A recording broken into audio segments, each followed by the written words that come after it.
Yeah, Edwin, thank you so very, very much for agreeing to do this conversation. It's a conversation we are doing for Elena Foster, for Ivorypress, in celebration of your amazing artist book. And before we talk about the book, I wanted to ask you to tell me a little bit about the beginnings, because you're such a Renaissance artist, because there are so many dimensions to your practice in all disciplines. It goes from actually art, of course, painting, more conceptual art, to poetry. It goes to museology, the invention of many bridges between art and technology. And that's only a small part. There's so many dimensions. How did it all begin? Because I know that you had early encounters with Buckminster Fuller, and I know from Norman Foster, who had also very important encounters with Buckminster Fuller, that these meetings could be transformative. So I wanted to ask you to tell me about the beginnings and maybe a little bit about these encounters with Buckminster Fuller and what they meant for you. Well, I think that, it's always a question it's always difficult to get back to the moment in time when you made a decision. But I think that I was really fortunate because I worked as a counselor in a summer camp when I was about 16, and I met a painter whose name was Susie Gablick. I don't know if you are familiar with her. She's written a lot of books about art, but she's a really interesting writer. And I know her writing, yeah. Yeah, and she was also really good collages. Anyways, so we got to be really friendly. She was probably 10 years older than me, but and so when I came back to New York, she invited me to her house for dinner, and Bob Rauschenberg and Jasper Johns were there, and so I hadn't met anyone. I mean, she was an artist, but she was sort of a writer also, and so I hadn't met anybody who tried to follow whatever they were thinking about in their mind into making a place in the world. The sort of like as a child, you think that you're thinking about things, you're imagining things, and you think you always hear this sort of story, both both metaphorically and actual, that you have to grow up and then you have to do something. And so I somehow in that period of my life, I realized I don't have to do anything. There's nothing I have to do. I don't have to prepare for something. I have to just keep making things. And it gave me this sort of, I think a lot of our experiences are about what we give ourselves permission to do. And so I think that was an amazing permission to draw and to make things and to appreciate what I was interested in. And also but also in my university, I was starting in the following year and going to Columbia. I studied literature, but I studied physics also. And so, and I wound up getting a doctorate in both physics and English and American literature from Columbia. So I was always like, well, let me put these things together. I like this idea of putting things together and not thinking about, should I be a professor? Should I be a writer?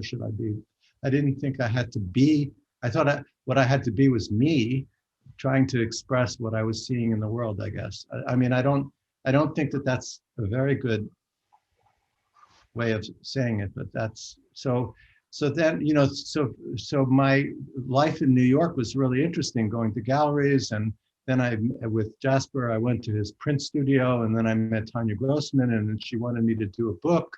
And I made a book, my first book, an art book, and that got shown at the Jewish Museum. And then can you tell us about this book? I would love to hear about, because you've done so many books, but I want to hear about your first book. Well, it was a book of, for me, it was a book that was dedicated to accidents, so that I printed the book. One page was on aluminum foil and one page was on printed both backwards and forwards. And one, I folded a piece of paper and then put it in a press, and the press had to print on a folded piece. So they were all sort of accidents, and it was called Words, Words, Words, Words. And so that book is actually how I met Elena, because she has told me that she had been looking to buy that book for 20 years because she had seen it at an exhibit somewhere.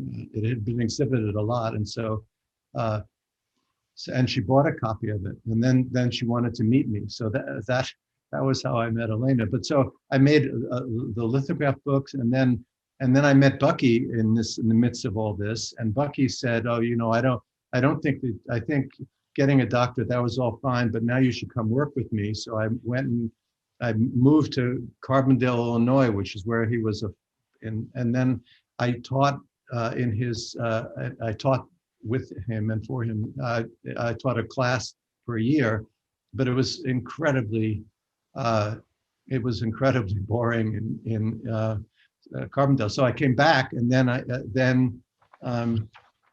and then another series of events, and all of a sudden I was hired to design the Brooklyn Children's Museum by meeting someone else. So and as you know, the interesting thing was that in 1970, when I got that job, there were no designers, there were no exhibit designers in the country. There were only, there were the graphic designers and there were architects, but there was no one who designed exhibits really. So most museums were designed as kind of books or forms rather than something dynamic. And so the children, I thought, well, that's ridiculous for children. This has to be a workshop. And so I did that, and then that was very successful. And so then the minute that, and when it was opened in 1977, I got 3 jobs to design museums within 6 weeks of when the museum was open. So then I started a design practice, so. And before we talk about that, because I of course want to ask you also about your design practice, let's maybe stay for a second with Buckminster Fuller, because in '69 there was the World Game. Yeah. And I would love to hear more about the World Game. I always wanted to ask you about that. So I had met Bucky when I was in Carbondale, and when we spent a lot of time talking, and he said to me that he always he wanted to actually, he had this idea of a world game where you would have a football-sized map of the world, and world leaders would stand around the edge, and then they would be able to see all the data about how things were moving around and where food and copper and everything was, and then be able to optimize the resources to distribute them more equitably among people. And of course, that's an amazing aspiration. And he said, I want you to run this workshop in New York to make it happen, to make it true. And so I did in '69. And it was at the Studio School on 8th Street in New York. And Morty Feldman, the composer, was the dean of the school. So it was it was really fun to do this. And so we got 30 students to work with me, and we built actually these huge maps with, at the time, layers of polyethylene so that you could see the data, and we made the research for all the data, and then we presented it. And that was really amazing. Did that also lead to a book? Well, it led to lots of books that Bucky wrote. I didn't write any of the books, but we produced a book about the World Game. But Bucky was very Bucky liked to write books and publish them, and so he wrote his, Synergetics book, in which I helped edit him and and a variety of other books on World Game. And then it went off into being a business of people going around and copying the workshop that we had done. But I didn't want to do that. I didn't think that, that wasn't challenging to me. Now, at the same time as going into technology, into museum, interactive museum displays, into architecture, you of course have always also had an art practice and a poetry practice. And you did these extraordinary books. We looked at some of these books actually when I made the studio visit with Elena and Norman in the summer before last summer. We looked at the Einstein book, we looked at the Beckett book. Can you tell me a little bit about these artist books? Because it's really in the books that you brought together your art practice and also your poetry practice. And I found a text actually by John Baker who said, "Words mean everything," the poetry of Edwin Schlossberg. This idea really of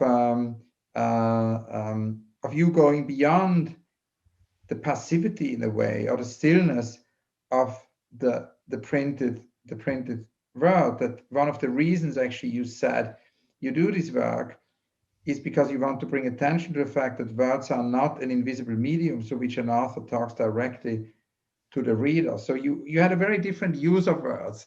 And I wanted to hear about that, about your poetry and how you made these very important experimental books. But the thing that was always so interesting to me is the idea that people were not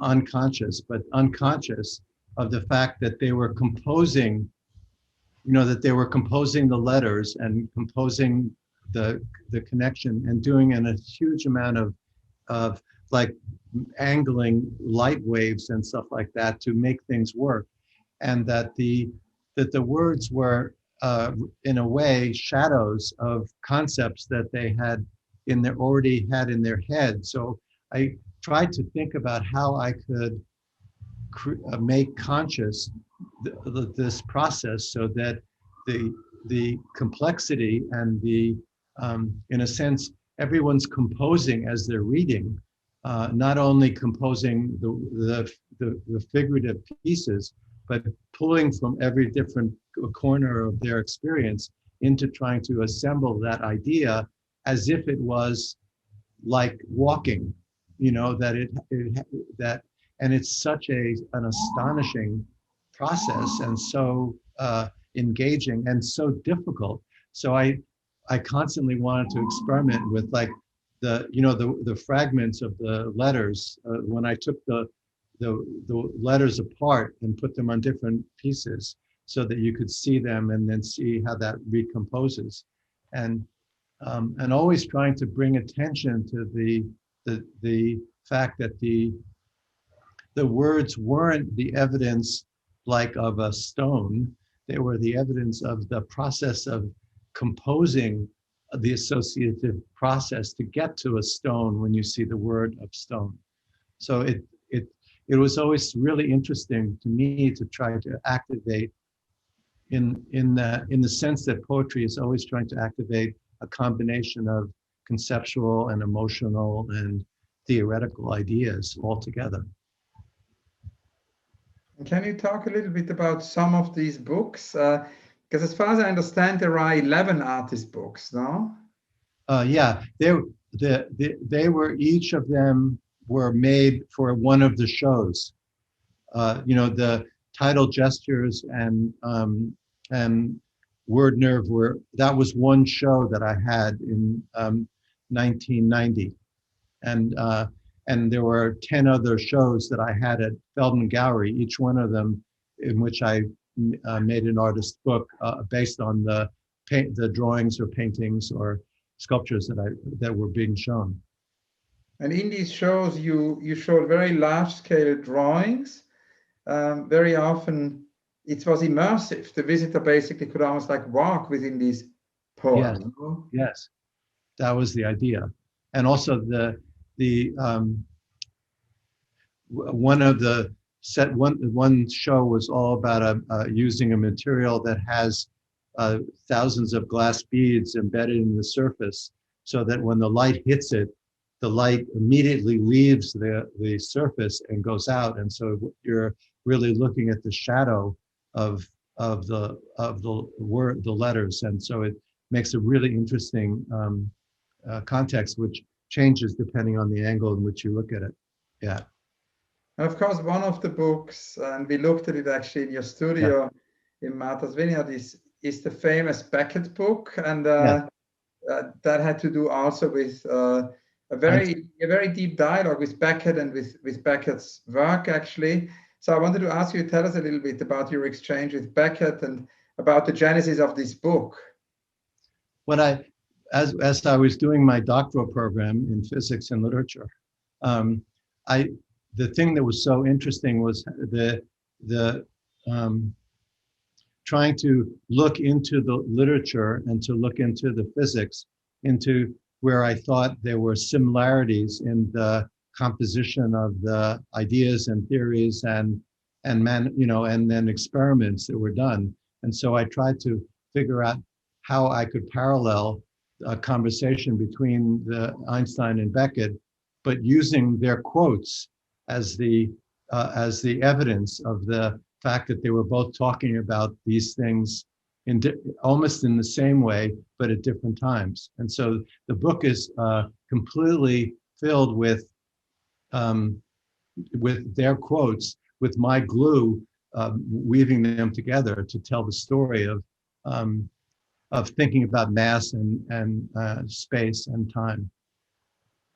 Now, in the literature on these books, there is a lot of writing about it, of course, being a multisensory way of doing poetry, and actually it being a synesthesia in a way, which you develop. So I wanted to ask you, tell us about this, because it seems very important, particularly now, to kind of revisit this idea of a multisensory dimension. It's of course something which is difficult to convey on a screen. So I suppose the books are tactile. The books are very different from a screen.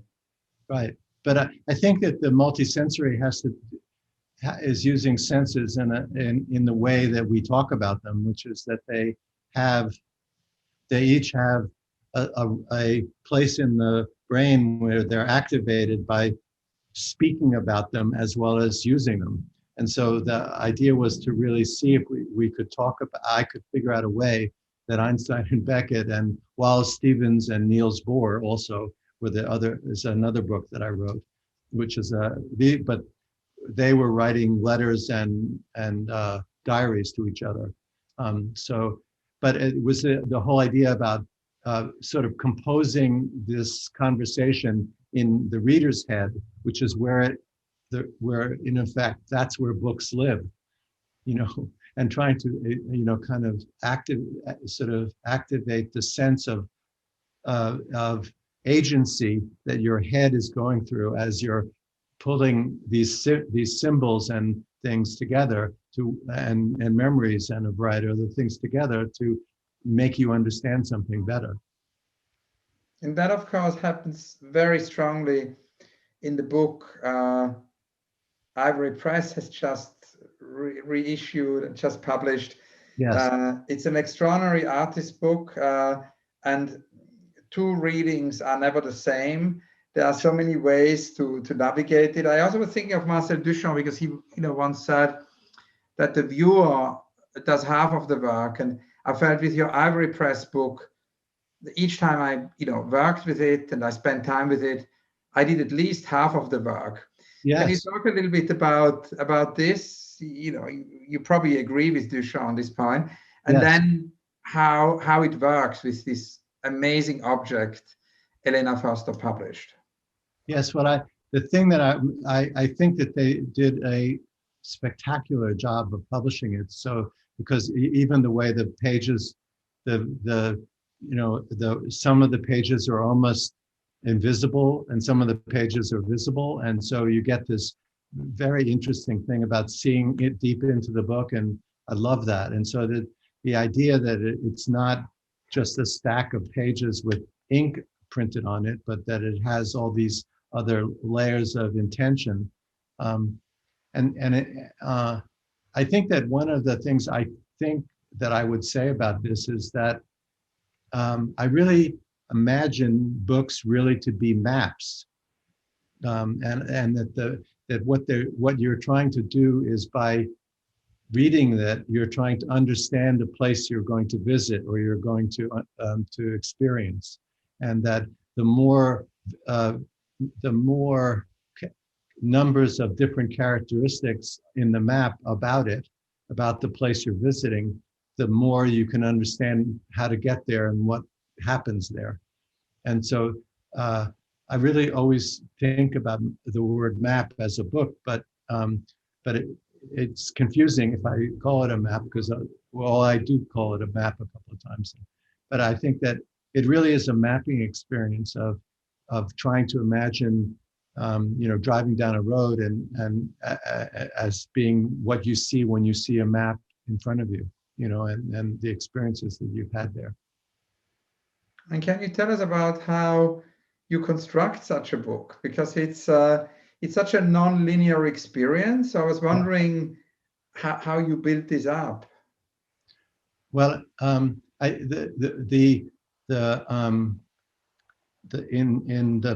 this book, the book that the part of it is that's called Word Nerve was I was given, my wife gave me the Oxford English Dictionary, which is a gigantic set of books, for my birthday. And I thought it was, God, it's so beautiful. I would love to read it. And so I started to read it. And as I went through it, all of a sudden I found that, a word like dark had 26 different meanings, in it. And then I would keep going. And then, a word like long would have 15 different meanings to it. And I thought, each time you use a word in a text, you're usually unconscious of the other meanings that it has than the one that you're using at the time. And so I thought it would be really interesting to call attention to the fact that all these words have so many, sometimes completely contradictory meanings, that are collected in it, and we use them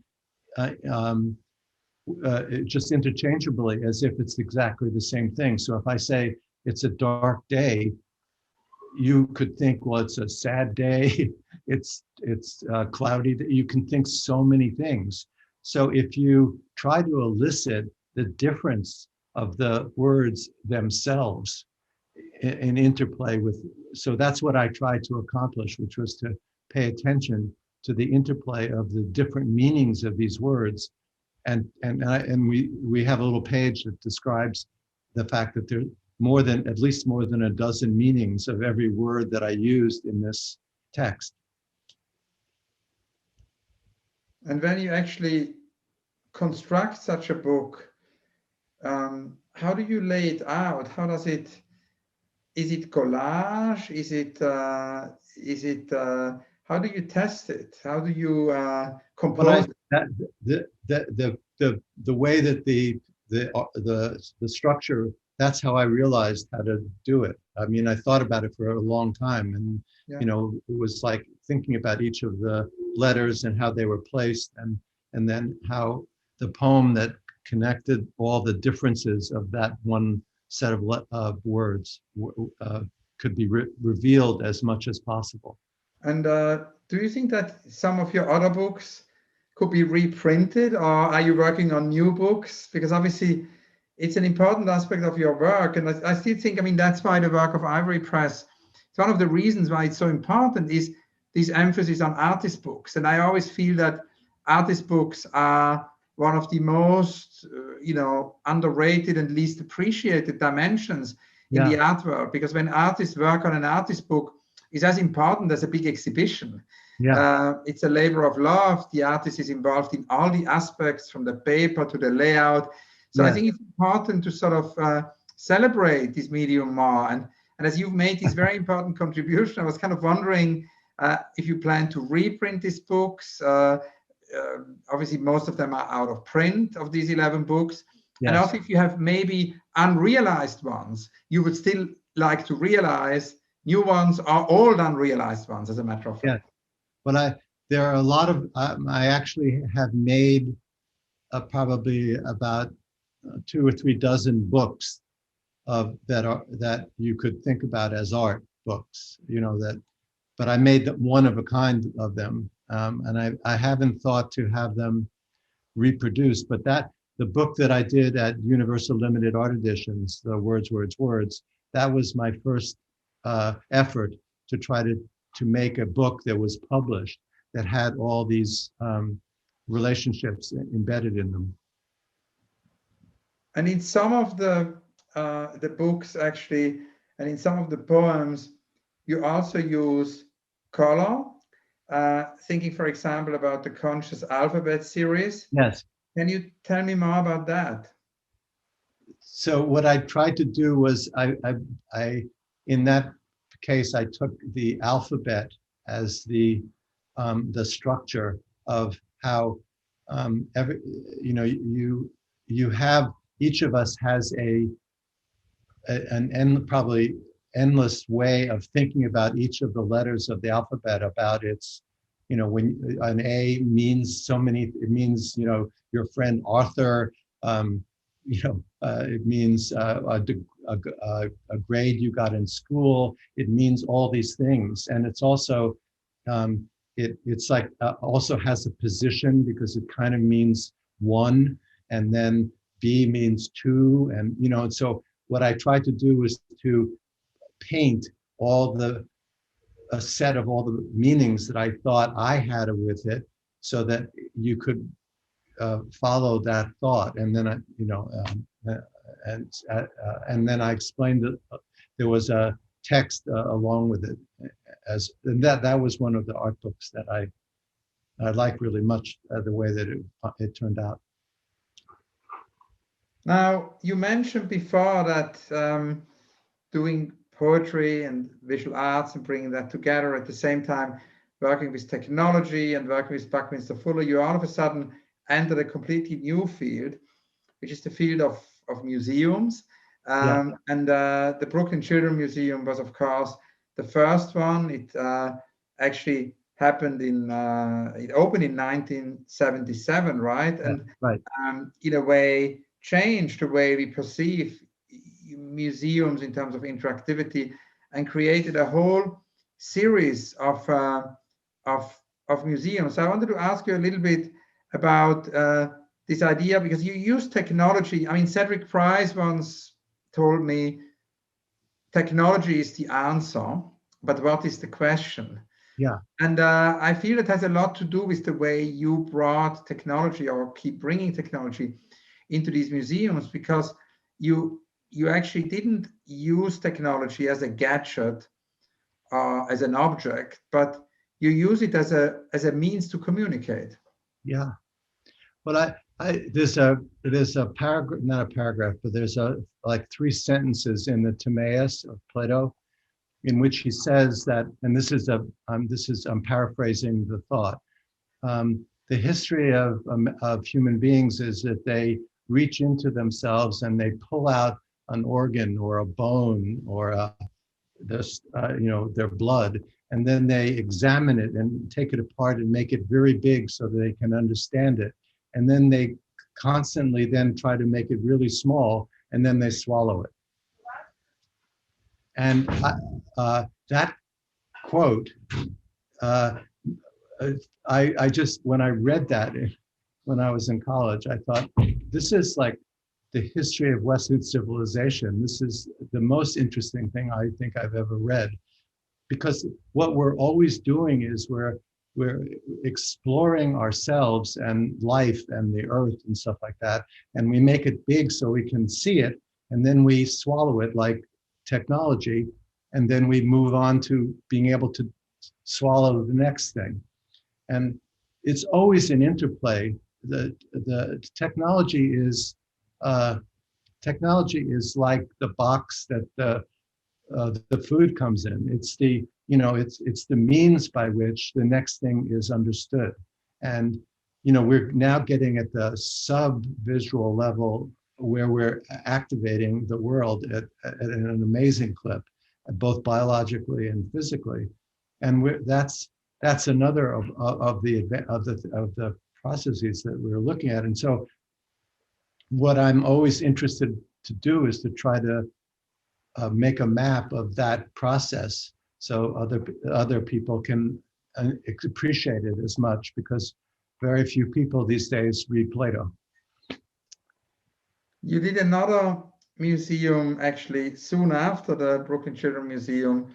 Yeah. Which has to do with a model of the body. So it's basically an entire human figure, but it's at the same time holistic, but also deconstructed. Can you tell me how that works? Well, it didn't get built. I built the model for it, but it never got. I think it was the word everyone said was, it's too big, and I thought, too big for what? But that's what they said. So it was going to be the size of a football field, so that it would take 100 or 200 people to get inside of the body and make it work. I did build a small version of it at the Henry Ford Museum, and it was a sort of a big ball sorting machine that sorted the yellows, blue, and red balls from one another.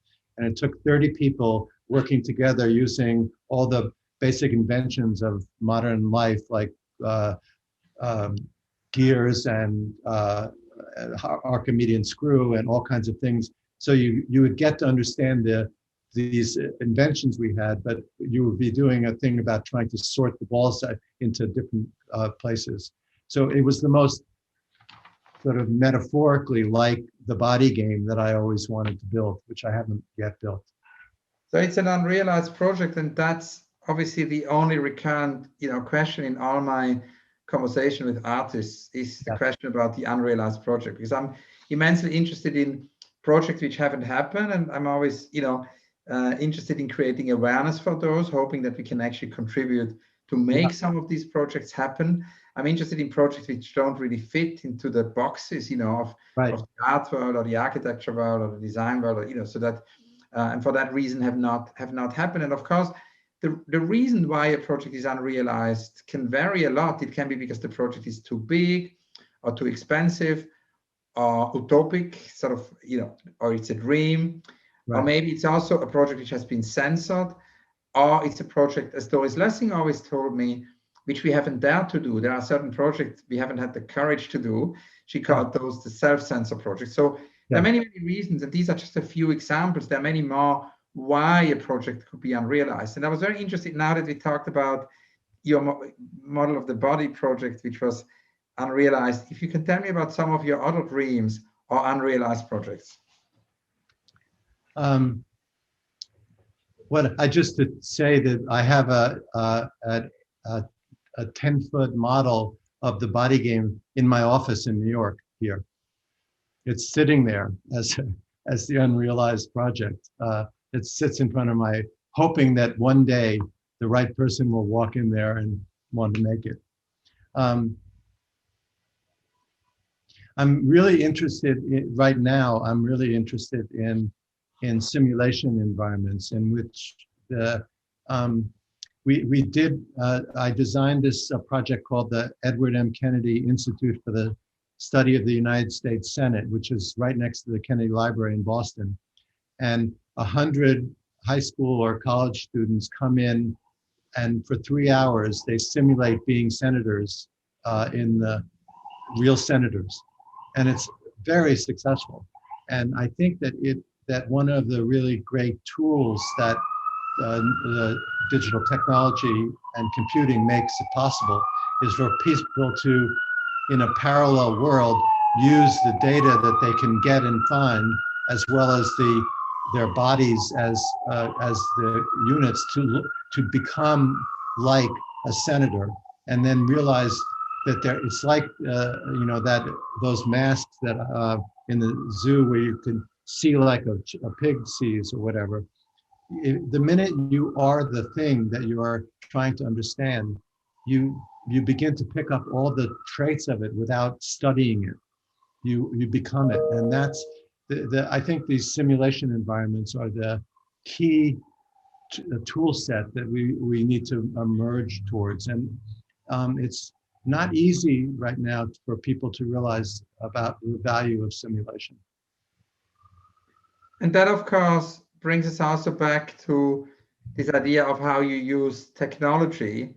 Yeah. And you once said in an older interview that actually through technology, you aim at bringing the poetic act, the creative act, and the political act together. So I was wondering how that works. How can one bring all of this together? And if this is somehow maybe your idea of the Gesamtkunstwerk. Yeah, it is, because I think the body game would be a great example of that. But and I think that this Edward M. Kennedy Institute is really exceptional, because you see, high school kids all of a sudden taking on the role. One of the days of the Senate is like in 1870, and so they're talking about outlawing slavery in public places. And then there are black kids and white kids, and some of the black kids are playing from the white states, and they have to take on a role that they definitely don't believe in or like, but see that their responsibility is to trade and work with a group of people to make the better thing happen. And I think that's the idea of collaborative composition is the way that I think we really advance effectively. And these tools need to be, a lot of the massive multiplayer games that people are on all over the world are sort of practice environments for collaborating much more effectively. But I think in-person collaboration is the most valuable. Now, obviously, we're in 2021 and we've been through numerous lockdowns since last February, March. And this is, of course, a moment of also maybe more solitary, less collaborative practice in that sense. And one of the things, I've done lots of studio visits, because for me, studio visits are absolutely vital. They're the point of departure of everything I do. So I can't really live and work without them. And so after initially realizing that I can't travel and make studio visits, I needed to find a way to actually make those studio visits differently. So I started a series of Zoom studio visits almost every day and see a lot of artists work and practice. And it's interesting that actually over the last 12 months, so many artists have focused on drawings. And I hear that you also did some extraordinary drawings.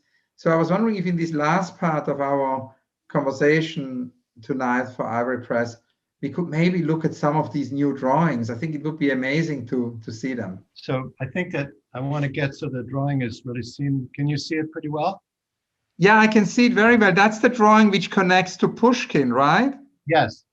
Yes, this is so I was thinking about Pushkin was so amazing because he obviously, the paper was extremely valuable. So he tried to cover every possible inch of this. And so when I started to write I started writing over here, and then I thought about Pushkin. So then I thought I would also make some forms that I thought were associated with the way the words were talking. And so I made them into, both paragraphs and other things. And here it looks like the words are falling apart, because I always like the idea of dissembling is really, the word dissembling usually means to fake something, but it also means to fall apart. And I think that when words fall apart, you can see how complicated they are when the pieces come together. So that's what this drawing is talking about. And it had to do with also that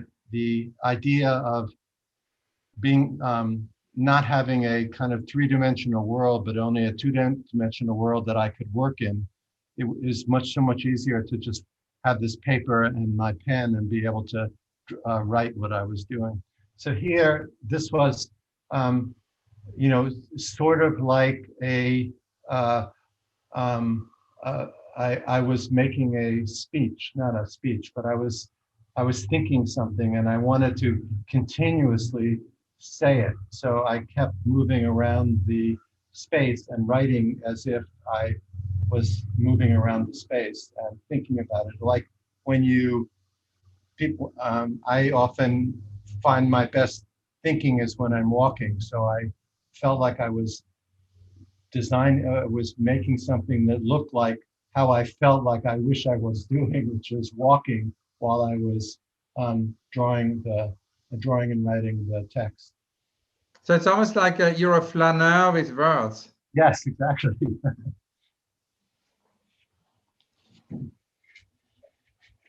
And this one is, this is just one I found when I was looking for the other drawings. This is a drawing from 1995, which was a sketch of a painting that I actually made, which was about that trying to describe the forces that both come from and go towards the box that contains the thoughts of what I was writing about here.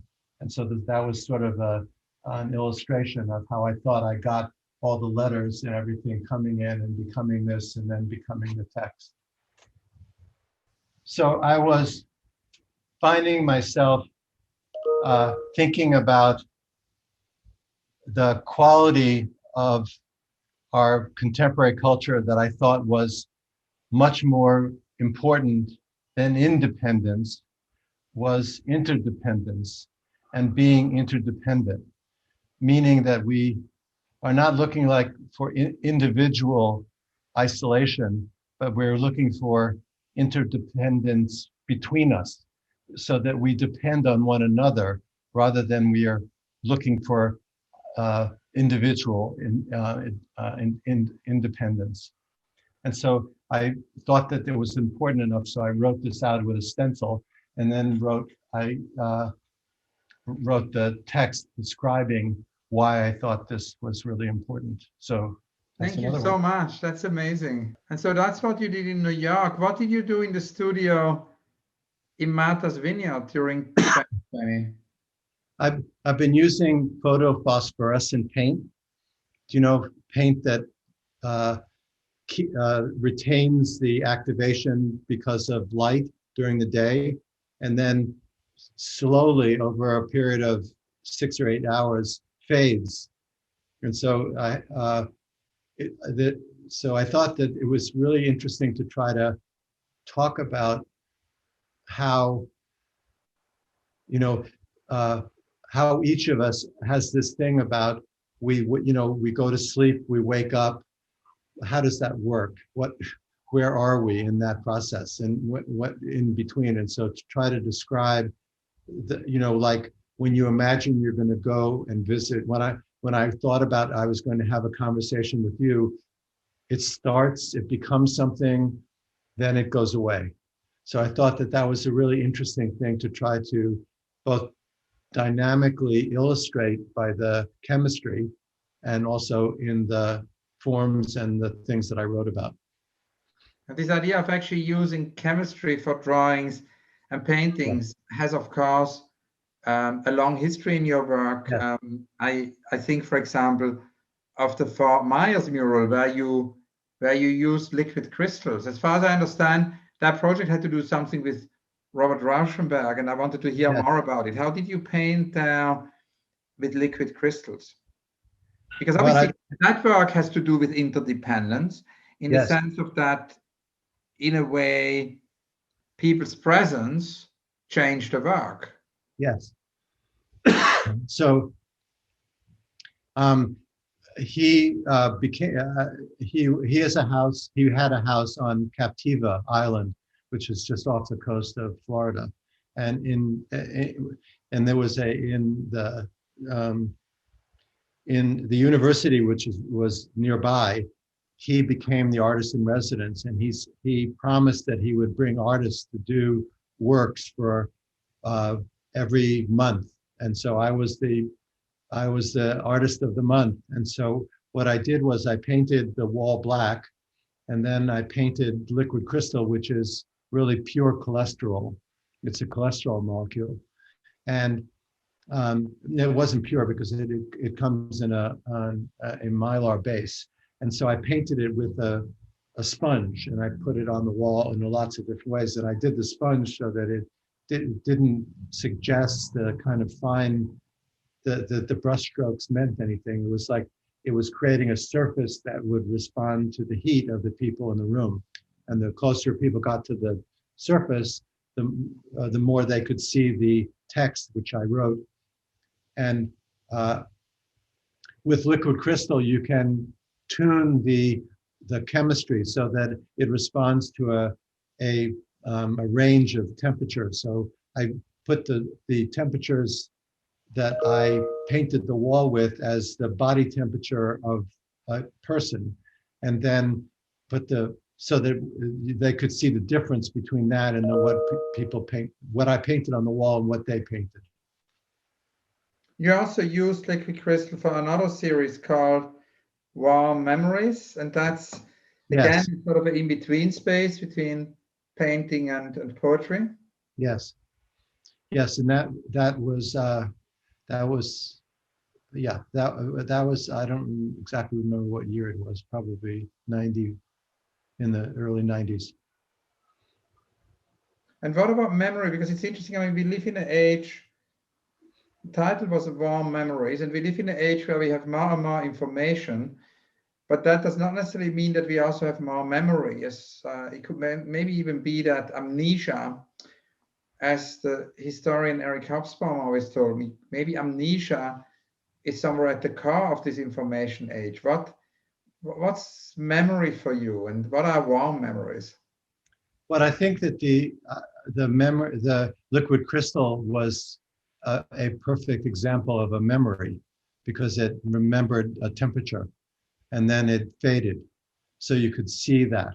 And so I thought that what I'm always so interested in doing, as I said earlier, was I'm really so interested in that sort of doing something that reveals an understanding about something that makes you more excited, interested, more aware of the world around you.